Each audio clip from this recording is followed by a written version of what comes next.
Kana bitong naa kay sister-in-law nga dako kay kasagingan. Dili gyud ka mawad-an og saging. Pamihilaw diri sa gawas. Apa pud ni butong.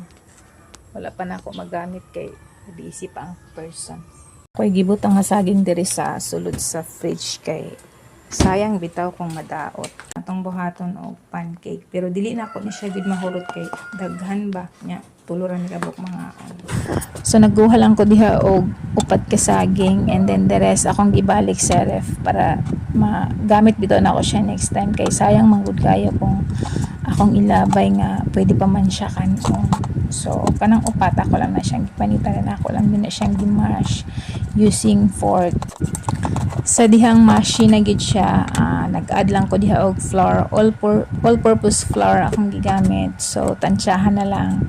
Makita man nimo sa imo man na siyang ma-feel sa texture by nighalo bitaw nimo kung sobra na sa flour or kulang ana. Then nagbutang lang po ko gamay nga sugar and then cooking oil.